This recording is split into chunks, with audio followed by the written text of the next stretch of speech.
Hoy, en Personajes en el diván, nos sentamos frente a Hazel Morse, la protagonista de Una rubia imponente, de Dorothy Parker.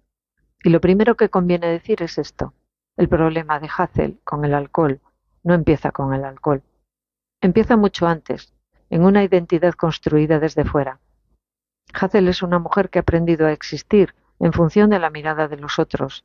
Es una rubia imponente, un tipo, casi una categoría. Gusta a los hombres y con eso basta. Ser divertida, reír, acompañar, agradar. Ese es su papel. No hay una búsqueda interior, una pregunta por el sentido de su vida. Hay aceptación pasiva de lo que se espera de ella. Pero cuando una identidad depende tanto del exterior, es extremadamente frágil.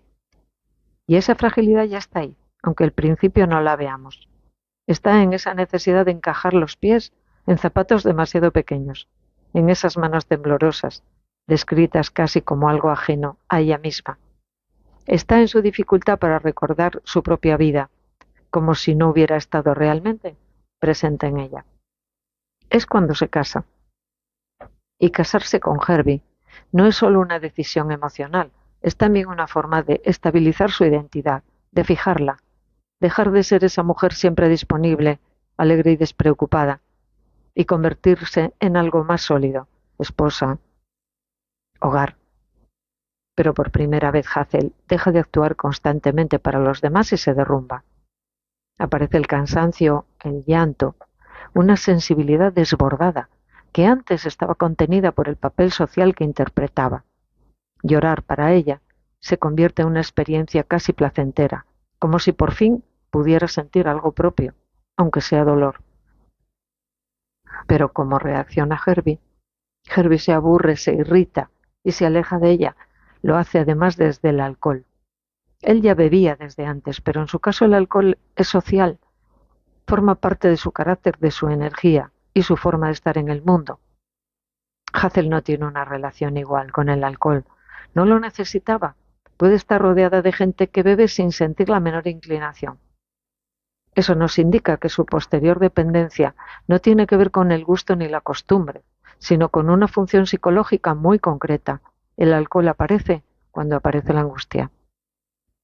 Cuando Herbie empieza a desaparecer por las noches y las discusiones se vuelven constantes y la soledad se vuelve insoportable, entonces Hazel bebe. Y eso que no le gusta, le provoca náuseas, no hay placer ninguno en ello, solo utilidad. Encuentra en el whisky algo rápido, eficaz, lo toma sin agua, sin suavizarlo, buscando nada más que el efecto. Eso nos dice mucho: no quiere disfrutar, lo que quiere es dejar de sentir. Pero hay dos formas muy distintas en las que Hazel bebe, y esto es clave para entender su psicología. Cuando bebe con Herbie, el alcohol no calma, intensifica, la vuelve irritable, agresiva, desencadena discusiones violentas.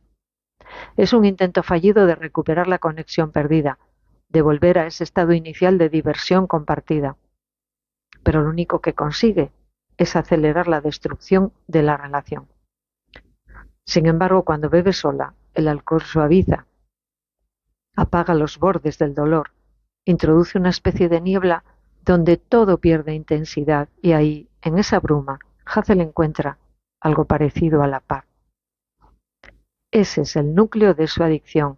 No bebe para divertirse, ni para socializar, bebe para no enfrentarse a su propia mente, porque su mente, sin ese filtro, es insoportable, gira sin parar, imaginando tragedias, anticipando abandonos, se obsesiona con Herbie. La soledad no es simplemente estar sola, es vivir una experiencia angustiante.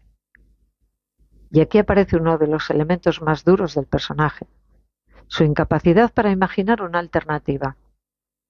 Hazel no contempla irse y rehacer su vida, no contempla otra identidad, porque su mundo es ese: su marido, su casa, su papel.